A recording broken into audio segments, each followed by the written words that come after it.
எண்ணி துணிக கருமம் துணிந்த பெண் எண்ணுவம் என்பது இழுக்கு. அனைவருக்கும் மாலை வணக்கம். இதனை இதனால் இவனால் முடியும் என்று ஆய்ந்து அதனை அவன் கண் விடல். இந்த குறளுக்கு முக்கியமான குறள் வந்து மரியாதைக்குரிய இயக்குனர் ஏ பாலகிருஷ்ணன் ஐயா அவர்கள் தான்.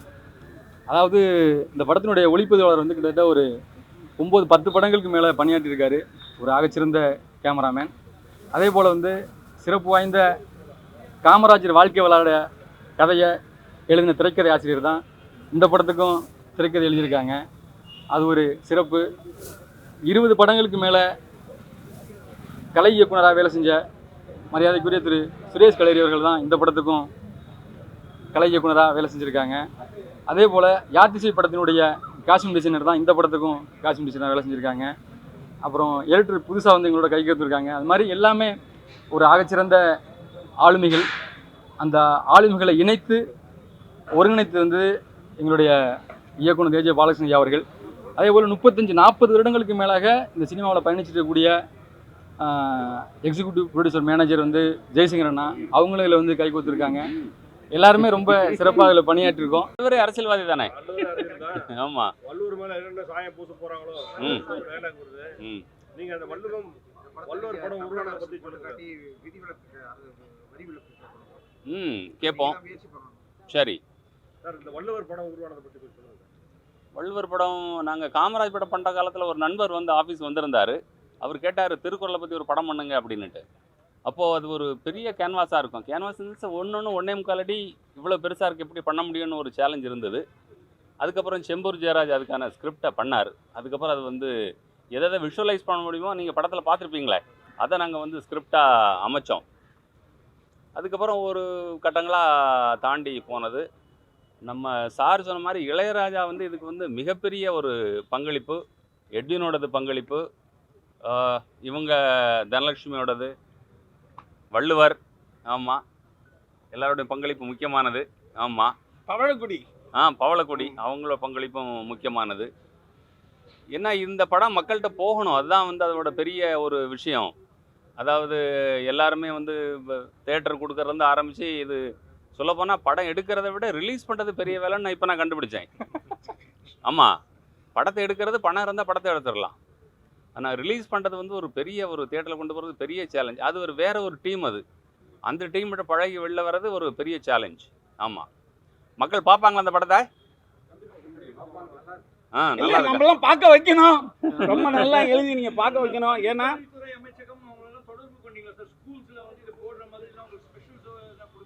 இந்த ஐடியா வந்தவுடனே முதல்ல போய் கேட்டது வந்து மூப்பை சுவாமிநாதன் சாரை தான். நீங்கள் முதல்வர்கிட்ட வந்து ஒரு அப்பாயின்மெண்ட் வாங்கி கொடுங்க, ஏன்னா பெரியாருக்கு வந்து உதவி பண்ணாங்க, இதுக்கு உதவி பண்ணுங்கன்னு நாங்கள் போய் கேட்டோம். அது பரவாயில்ல, அதுக்கப்புறம் நாங்களே பணத்தை ரெடி பண்ணிட்டோம். இப்போ முதலமைச்சர்கிட்ட வந்து இந்த படத்தை பார்க்க சொல்லி கேட்டுக்கிட்டு இருக்கேன். அவர் இந்த படத்தை பார்த்தாருன்னா அது ஒரு பெரிய நிகழ்வாக வரும், மக்கள்கிட்ட போய் ஈஸியாக சேரும்னு நம்புகிறோம். ஆமாம், நீங்களும் எழுதுங்க அதை பற்றி. முதல்வர் இந்த படத்தை பார்க்க வேண்டும். அவர் பார்க்க வாய்ப்பு இருக்கா இல்லையா? என்ன கலைஞர் தானே, அவர் இதில் தானே படத்தை முடிச்சிருக்கோம். கலைஞர் சிலையில அருமை திருவள்ளுவர் சிலையில் முடிச்சோம். இல்லை, அது ஒரு என்னங்க வள்ளுவருக்கு வந்து என்னன்னா, இப்போ வள்ளுவர், இயேசு, புத்தர்லாம் ஒரே காலகட்டமாக கருதப்படுது. அப்போ எல்லாரும் என்ன நினைக்கிறாங்க, இப்போ ஒரு காலத்தில் தமிழை வந்து சுவீகாரம் பண்ணாங்க, எங்களுக்கு தான் தமிழ் உரிமை அப்படின்னுட்டு. வள்ளுவம் வந்து ஒரு மிகப்பெரிய தமிழ் அடையாளம். அதை அரசியல் கட்சிகள் பயன்படுத்த நினைப்பாங்க. அதை நான் சூசகமாக சொல்லியிருக்கோம். இப்போ சாயம் பூசுறது, சாயம்னா உங்களுக்கு எல்லாத்துக்கும் தெரியும், எந்த கட்சிங்கிறது உங்கள் எல்லாத்துக்குமே தெரியும். ஆமாம் ஆமாம் ஆமாம் ஆமாம் அவங்க அப்படி இன்னொரு வரி வந்திருக்குமே, நமக்கு எதிரி வந்து வடக்க இருந்தால் வரணும் அப்படின்னுட்டு. ஆமாம், வடக்க இருந்தால் வந்து எதிரிகள் வர முடியும். நம்மளை வந்து ஆனால் நம்ம இனம் வந்து கட்டுக்குலையாமல் தானே இருக்கோம் நம்ம.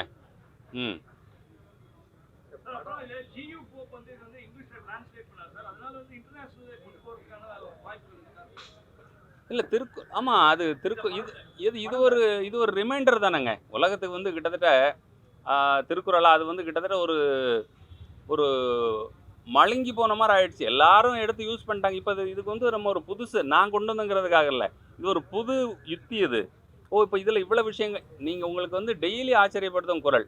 பொதுவாக குறளை பற்றி என்ன சொல்கிறாங்கன்னா, நீங்கள் தமிழை படிச்சுட்டு குறளை படிச்சீங்க அப்படின்னா ஒவ்வொருத்தருக்கும் ஒவ்வொரு அர்த்தத்தை கொடுத்துக்கிட்டே இருக்கும். அவ்வளோ புதுமையாக 2000 வருஷம் முன்னாடி இவ்வளோ பிரச்சனைகள் இருந்திருக்கு. அதுக்கு கொடுக்கப்பட்ட விளக்கங்கள் வந்து ரொம்ப ஆச்சரியப்படுது. இது வந்து மக்கள்கிட்ட போகணும். ஆமாம். ம்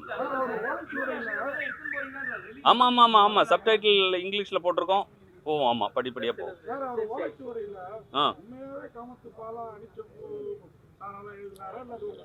இல்லை இல்லை, அது கற்பனை. அது அவர் அப்படி சொல்கிறாரு. ரைட்டர் அப்படி எழுதி- ரைட்டர் அப்படி உனக்கு எழுதியிருக்காரு. இந்த கேள்விதான் இங்க ஆமாம், அதாவது ரொம்ப ரொம்ப ரொம்ப வந்து விஷயமா நல்ல விஷயம் சொல்லியிருக்கீங்க. ஆனா வந்து ஃபர்ஸ்டே வந்து ஓடி போது நல்ல விஷயம் சொல்லியிருக்கீங்க. அதெல்லாம் எப்படி சார் கண்டுபிடிச்சீங்க? அந்த காலத்தில் அதுதான் இருந்தது.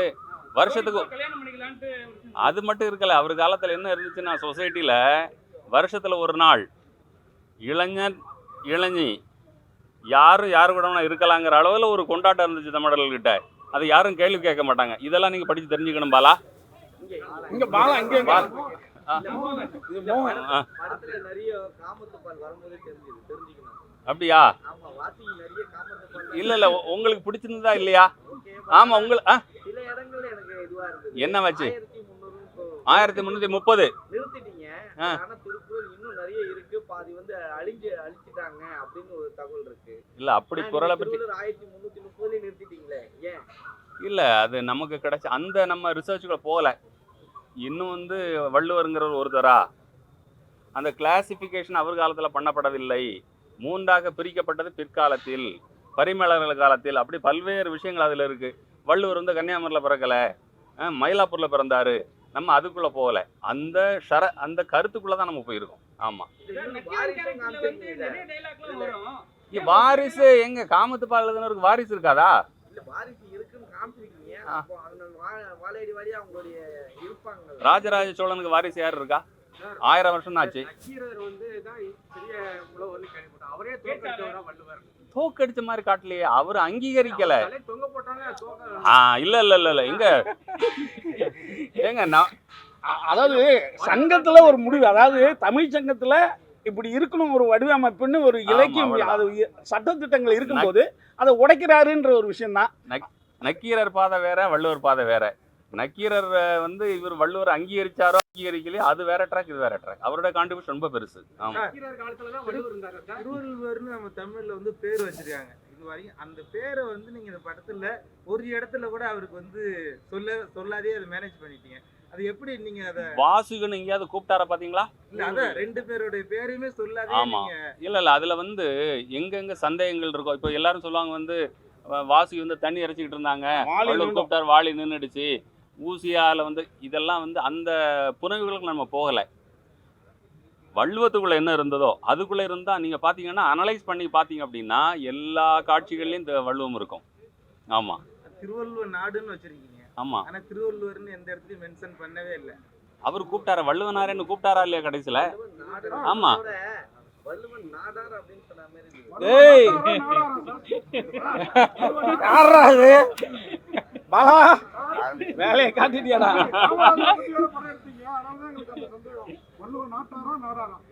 டேய், ஆமா, அப்புறம் ஏசு நாடார்னு ஒருத்தன் சொல்லியிருந்தான். ஏன் அப்படி? அடுத்து வந்து பிரமிட கட்டினது நாடாருந்தான்னு ஒருத்தர் பேட்டி கொடுத்துட்டு இருக்காரு. அப்புறம் அல்லாவும் நாடார் ஆவாரு. டேய் எல்லாரும் பேச மாட்டீங்க. இங்க வந்து ரொம்ப பேசுறீங்க. எது? dialogue கொடுக்கலையா உங்களுக்கு அவரு? டேய், ஏன்னா நீங்க இப்ப அறம் பொருள் இருக்கு, இவன் காமத்து பாலை பத்தியே எல்லாம் பேசிட்டு இருக்கீங்க. நாங்களாம் வள்ளுவரை வந்து ஒரு வயசான முனிவரா தான் பார்த்துருக்கோம். நல்ல எங்க காமிச்சிருக்கீங்க. அதோட வாசிகளை எங்களை ஒரு பாட்டி மேல தான் நினைச்சோம்.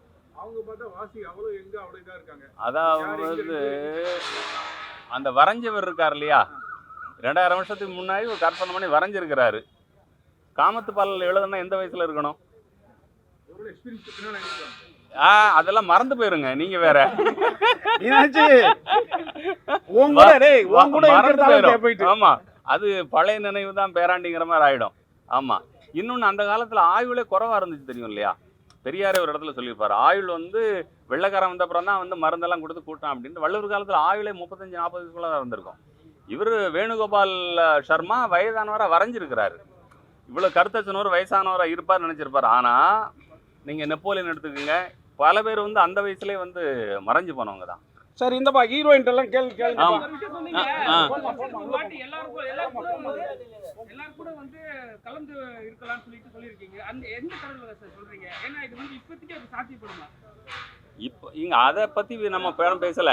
அந்த காலத்துல என்ன கலாச்சாரம் இருந்தது அப்படின்னு நான் சொல்றேன் உங்களுக்கு. அப்படி இருக்கா சார்? ஆமா, அப்படி இருந்தது. அந்த காலத்துல தான் அவர் கல்லுண்ணாமை கொண்டு வராரு. உடன்போக்கு இருக்கக்கூடாது, ஒருத்தனுக்கு ஒருத்திங்கிறது, அப்புறம் இதெல்லாம் கொண்டு வராரு அவரு. ஆமா, வசனம் வந்து யார் எழுதிருக்கு? செம்பூர் ஜெயராஜ். ஏன்னா சில இடங்கள்ல ஆ. நம்ம சென்னை பாத்திலே வச்சிருக்காங்க. எங்க இருக்கு? பஸ்ஸுக்கு வரியா அப்படின்னு எங்க வரியா? பஸ் சீன்லயே அந்த பெண் ரெண்டு ஆமா, பேரும் குளிக்கிறது வந்து மெட்ராஸ்ல குளிக்க நீராடிட்டு வருவீங்களா அப்படின்னு கேட்பாங்களே தவிர அடுத்த குளிச்சிட்டு வரியான்னு அடுத்த படத்துக்கு நீங்க எழுதுங்க. கிடையாது. அதே போல சில இடங்கள்ல வந்து அந்த காலத்துல வந்து அவர்கள் அப்படின்னு பேசுவாங்க, மென்ஷன் பண்ணுவாங்க. சில இடங்கள்ல எல்லாருமே அவன் இவன் அப்படின்ற மாதிரி தான் இந்த ஜெனரேஷன் ஏற்ற மாதிரி எழுதிட்டீங்களா? நான் அடுத்த படத்துல சரி பண்ணிக்கிறேன் அதை. வள்ளுவர் இதுல காவி உடை கட்டாம வெள்ளை உடை கட்டிருக்காரு. இப்ப நிறைய பிரச்சனை இருக்கு, காவியா வெள்ளையானு. நீங்க எந்த அடிப்படையில ஒரு வெள்ளை தான் இது பண்ணாருனாங்க? இந்த காவி வந்து இந்த பிரச்சனை எப்போ ஆரம்பிச்சது உங்களுக்கு தெரியுமா? எவ்வளவு நாள் ஆச்சு? ஒரு மனிதர் பீகார்ல இருந்து கிளம்பி வந்து ஒரு பூணூல் போட்டவர் இந்த பிரச்சனை ஆரம்பிச்சிருக்கிறார். நிறைய போட்டோக்கள் எல்லாம் காவி நிறைய இருக்கு. அதுல போட்டோ இருக்கு. வள்ளுவர் போட்டோ பாத்துருக்கீங்களா? வள்ளுவர் போட்டோ பாத்துருக்கீங்களா நீங்க? மயிலாப்பூர்ல கோயில் இருக்கு. கோவில் அவரை வந்து 2000 வருஷம் முன்னாடி போட்டோகிராஃபியே வரலீங்களே. இவங்க வந்து அதான் இப்பதான் சொன்னேன் நான், அவங்களுக்கு தக்கபடி அவங்கள வடிவமைப்பாங்க. இவர் கிடைச்சா நல்லதா இருக்கும், தமிழுக்கான அடையாளம் இருக்கு இல்லையா? இப்போ வடநாட்டுல இருந்து ஒரு எம்பி வந்து சிலையெல்லாம் கொண்டு போயிட்டு பனாரஸ்ல வச்சாரு தெரியுங்களா உங்களுக்கு? அதை மாதிரி தான் அவங்க அதை சுவீகாரம் பண்ண நினைப்பாங்க. நம்ம அடையாளத்தை அவங்களுக்கு வேண்டியது இருக்கு, ஹிந்தியை திணிக்கிற மாதிரி. சார் அப்புறம் ம் வள்ளுவர் வந்து கல்லை ஒழிக்கணும் அப்படின்னு சொல்றாரு. கல்லு குடிக்கிறத ஒழிக்கணும், ஆமா அதனாலதான் நாட்டுல நடக்கணும். ஆமா. ஆனா இப்போ ஒருத்தர் மரம் ஏறி கல்லு படிச்சிருக்காரு, ஆ கல்லு கொண்டு வரணும் அப்படின்னு ம் யாரும் சொல்லிட்டு தெரியும். சீமான் அவர்கள் வந்து அப்படி பண்ணிருக்காங்க. ஆமா. பட் இந்த கருத்து வந்து எது கருத்தா இருக்குமா சீமானுக்கு? எப்படி இது கல்லை குடிச்சிட்டு எல்லாம் ரோட்ல படுத்து கிடக்க சொல்றாங்களா? இல்ல கேக்குறேன். இல்ல சொல்றீங்களா கல்லை ஒழிக்கணும்னு சொல்றீங்க. இல்ல இந்த படம் எடுத்தே வந்து அரசியல் பேசுது இல்லையா? அவர் கல்லு இறக்குறாரு, அதுக்கு கல்லு இறக்குறாரு, குடிக்கிறாரு, எல்லாம் குடிக்கணும்ன்றாரு. ஊரெல்லாம் கல்லு கடை தரப்பணும்ன்றாரு. ஆனா வள்ளுவர் வந்து கல்லு கடையை இருக்கக்கூடாது, அது பெரிய தப்புங்க. அது போதை பொருளை வந்து எப்படி நம்ம இது அங்கீகரிக்க முடியும்? இதுதானே கல் உண்ணாமைன்னு வள்ளுவர் எழுதியிருக்காருல, அதுதான் நான் சொல்ல முடியும். மது விற்கிறவங்களா சார் கல் அதை விட நல்லதுன்றாங்க.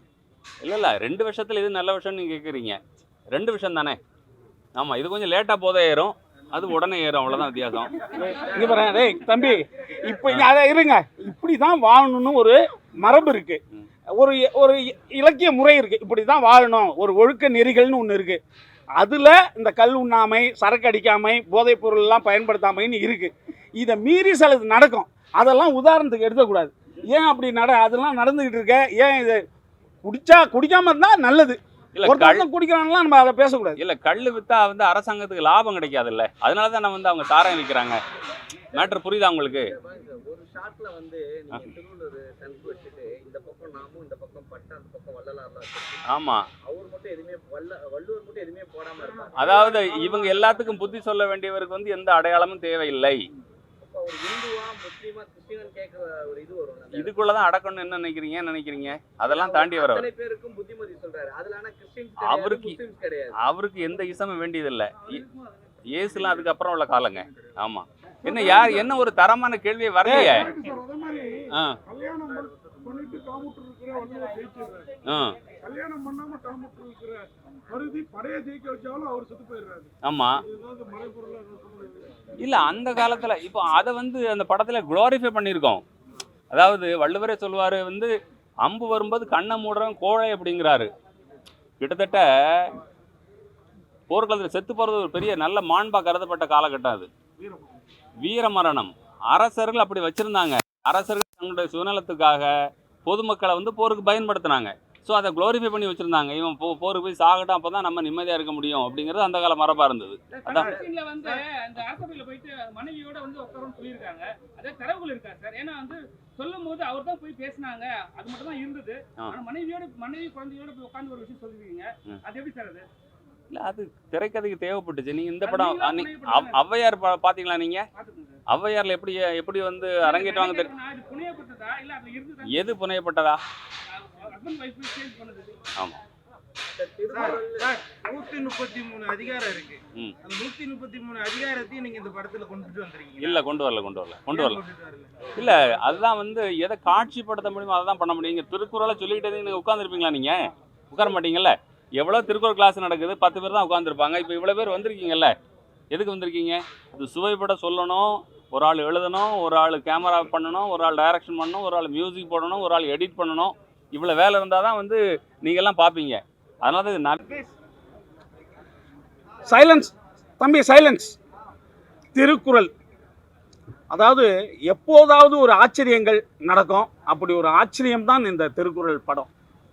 ஏன்னா இப்படி ஒரு படத்தை எடுக்கணும்னு யோசிச்சார்ல பாலகிருஷ்ணன் சார், இதுக்காகவே அவரை வந்து நம்ம வந்து பாராட்டணும்.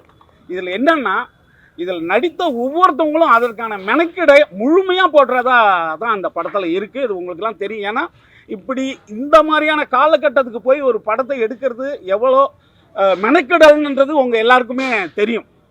அதில் ஆடை வடிவமைப்பிலேருந்து, அதாவது சுரேஷ் நம்மகிட்ட இல்லை, நம்ம ஆர்ட் டைரக்டரு, அவரும் மிகப்பிரமாதமாக அந்த பண்ணியிருக்காரு.